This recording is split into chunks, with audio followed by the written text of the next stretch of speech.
What is good, guys? Welcome back to another episode of Indie Showcase. Indie Showcase, as always, is hosted by me, M.V.K, and I'm here because it is all about indie books. I showcase indie books, from the highest of highs to the lowest of lows, and everything around. So don't worry about that. Yes, I am the Iron Fist. I'm the 36th Iron Fist. I'm just messing with you, sorry. But no, today, seriously, guys, we're here to review another book. If you saw the preview of the last episode of Indie Showcase, I showcased what's coming up next, which I will always do now. And today we are reviewing another book that I backed on Kickstarter. It's under Atlas Studios, and it's written by Daniel Kalban, and it is known as KnightWrath.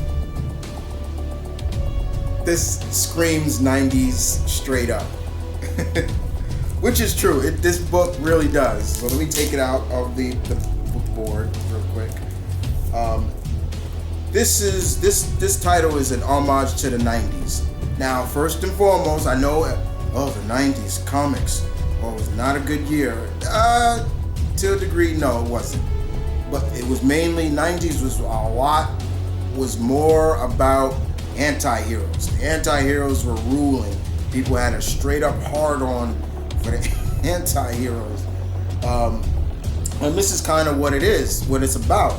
Now, the artwork in this, under Gabe Esvido Santos, again, another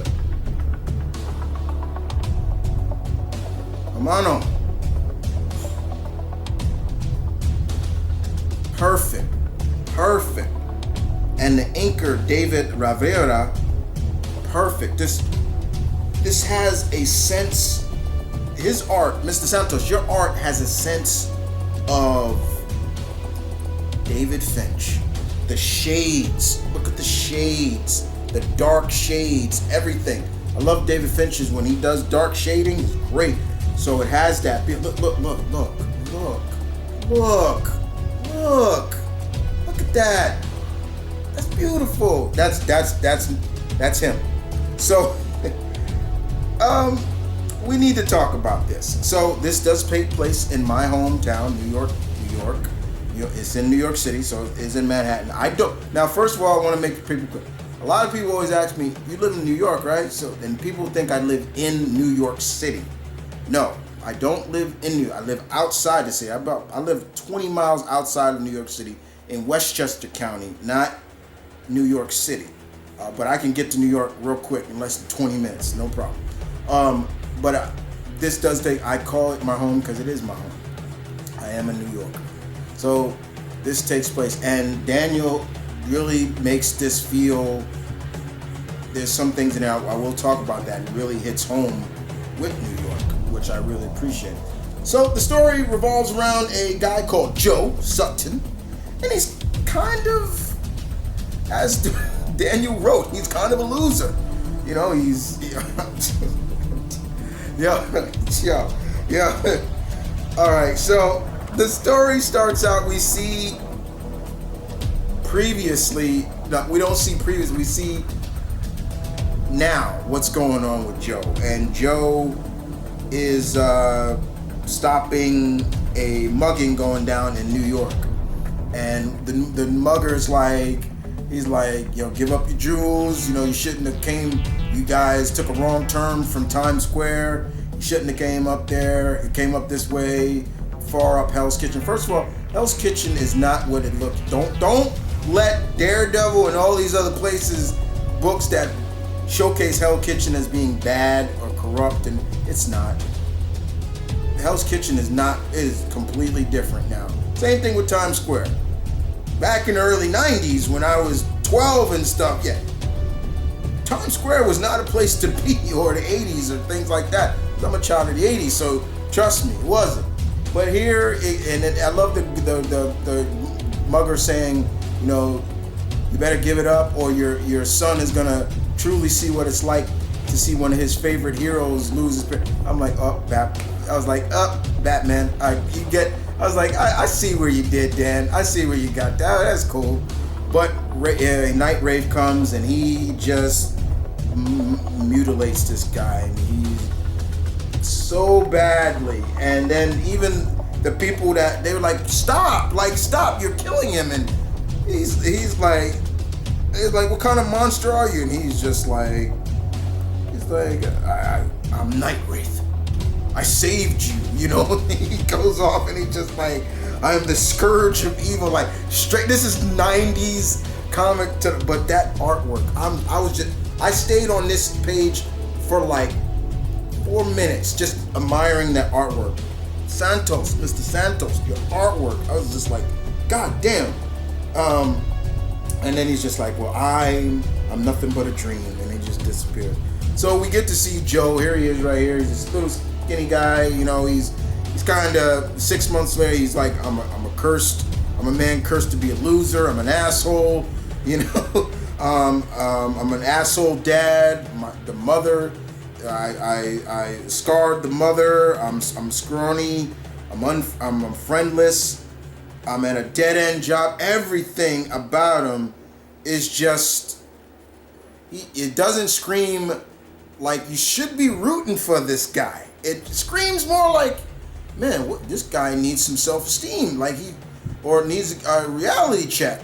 Then he gets all of a sudden he gets mugged, or what he thinks is getting money. He's like, yo man, dude, just take my money. You go, and he's like, that ain't what I want, and he gets kidnapped, and he's used in an experiment by this doctor that wants to make these somewhat super soldiers. And look at that. You can see they're pumping him up with all kinds of drugs and stuff like this. And he's like, yeah, you got me a shrimp, doc. I didn't want no shrimp. And he's like, this shrimp, when I'm done with him, he's going to be your champion. And, you know, so basically it's I'll explain after that. So we see what happens. It works. It does work. And Joe is transformed, and you think he would be obedient. Hell no. He's like, I'm getting the fuck out of here. He breaks free. Similar like Wolverine, kind of. And as soon as I saw it, I'm like, I see where you're going at with it. A lot of homage to the heroes that we love today. I was like, yeah, I can see this. And he just goes on a tirade. And he's bulletproof. He's super strong. Like, look, here it is. Like, you see that. Like, it's just brutal. He's just brutalizing these soldiers. He takes a full-on rocket to the face, and he's like, and the guy says, take that, freak. And he just turns around and is like, what did you call me? And he just murks these guys. And to the point where he escapes. He's free. He's out. Like, he's out. And then we see later on that his reputation is getting crazy on the west side. And you know, the cops and the cops are getting notified of it, and they're like, we need to start a task force for this guy. And a lot of people are like, maybe he's just a raccoon. Like, the funniest was, like, maybe he's a raccoon that was mutated after taking a dip in the East River. I'm like, damn. Like, but no, it's crazy. But it was just like, so we see that there's a task force started to kind of do what they can. And this is taking place in a world where there are other heroes. I don't want to spoil it for the other heroes, but they're like, well, the heroes don't be, you know. But now Joe is like jacked up. He's like buff, and he's living in a low rent a low rent apartment down in Chelsea. And you know, he talks about it, and this, he even helps one of his neighbors who is a psychiatrist or what she says as a therapist, unlicensed therapist. I ain't never seen no therapist look like that. You know, and and this is where it hits me. This is where it gets legit what I was talking about, where Daniel really hits the nail on the button about living in New York City nowadays. And I gotta read it because it made perfect sense. He says, New York used to be such a nice town, but these days it's coming apart. The poor and middle class are constantly driven out. Those who barely manage to live in Manhattan are struggling. Meanwhile, the rich live high above the crowd, looking down at us from their tower penthouse. People are screaming for justice, and the so-called superheroes are barely keeping it together. So I try to do a little thing to help. So that part, not that part, but those other first parts that he talked about hit hard. First of all, I love how he comes together, like when he puts this, I guess, the like tech suit on, like the symbiotic suit on. It's basically symbiotic. So a lot of homage to a lot of heroes, but it is wild and crazy, and you see him just murk people, and people are now starting to maybe know how to deal with him because we're getting even new weapons that are saying like he's like yo, that actually hurt. I felt that. And so they are upgraded. But it is the story of what I just read. Guys, as someone who lives in New York State, that lives not too far from New York, Manhattan, one of the 5 boroughs. I'm not talking about the Bronx. I'm not talking about Brooklyn, Queens, or Staten Island. Shaolin. I'm not talking about that. I'm talking about Manhattan. Even Manhattan, including Harlem. It is becoming a lot harder for people to live there, and you're starting to see a lot of the middle class leave because rents get so high. Even like old mom and pop stores that have been there for generations are being buzzed out because they can't afford the rent and things like that. That was absolutely true.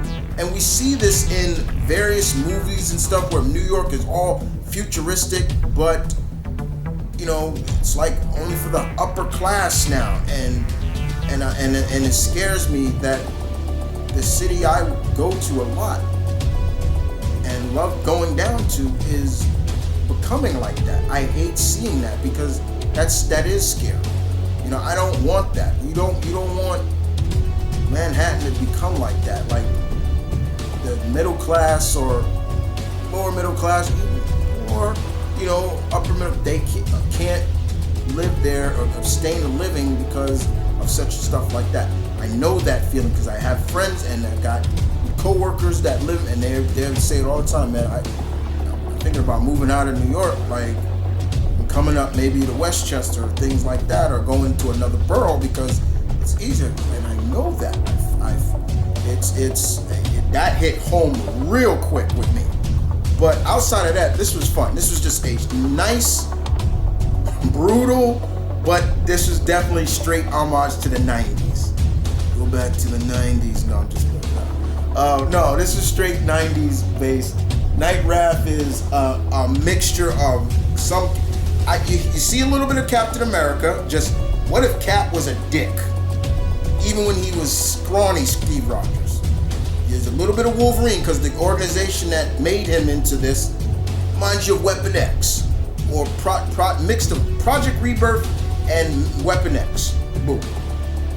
He's got a lot of Spawn and Venom in there, as well as who else I was gonna Punisher. You know, he will beat the shit out of you, he'll hurt you. He has no problem brutalizing you until you get the point that, yo, leave the innocent alone. And a little bit of Ghost Rider, because he talks about the innocent. He's like, You come at these innocent, and you know how Ghost Rider, when the blood of innocent are still, Ghost Rider is born. You know, sorry, I had to do that. But no, this was fun. This was a lot of fun. I'm looking forward to. I hope it continues because even at the end when he helped the little boy he even looks at the little boy like right here. He's like, look at that artwork, man. God damn it, this is great. I would want this as just a poster. That's beautiful. And he's just like, whoa. And he's like, what do you want, little man? And he's like, how do I get like you? It's like, so yeah. This is another one of Daniel's creations, The American Dreams. He's about to bring that out in trade. I did help kickstart that too. So I'll be looking forward to reading that as well. But yeah, this was good. I liked this. This was fun. I promised Daniel I would review it here on Indie Showcase, and I have done that. I'm a man of my word. I will continue to review this. Whenever part 2 come on, and then when I see that on Kickstarter, I will check it out. I will back it. But this was good. This was fun. This was great. The artwork, the creative team, you guys, molto bene. I was perfect. This was great. You got the darkness and the grittiness of what they are trying to depict. You know, it takes a lot. This takes mostly at night, so you can understand that. But just the artwork, the shades of black for the character. You know, just him. I mean, he looks scary. He does look scary. He looks very scary. And you know, you're just like, ugh.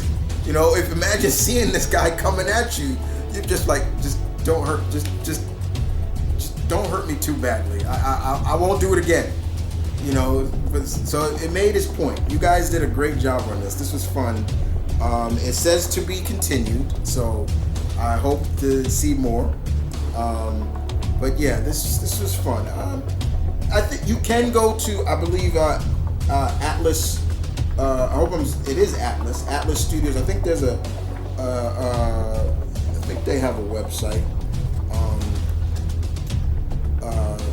I'll find it, guys, and I'll leave it in the description down below, where you can probably purchase this if you want to check it out for yourself. But yeah, you guys did a great job on this. This was fun, very fun indeed. And yeah, you can see in the back it comes with a bookmark and a post card and things like that. But this was great. I loved it. I thought it was great. It reminded me of those books from the 90s. Like I said, your Venoms, your Spawns, you know, all those characters, Wolverine, because you could see Daniel, you really was paying homage to a lot of characters that paved the way for characters like this. So it worked out very well. Well, guys, I hope you guys enjoyed that. And I hope you enjoyed this another issue of Indie Showcase. I will be back again for some more Indie Showcase. And what will be on the next episode? Well, as always, I will preview the next episode for you. Next episode of Indie Showcase will be from Vertigo.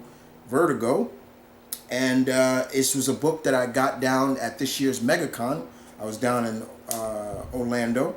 And we're doing John Ridley's American Way. The American Way.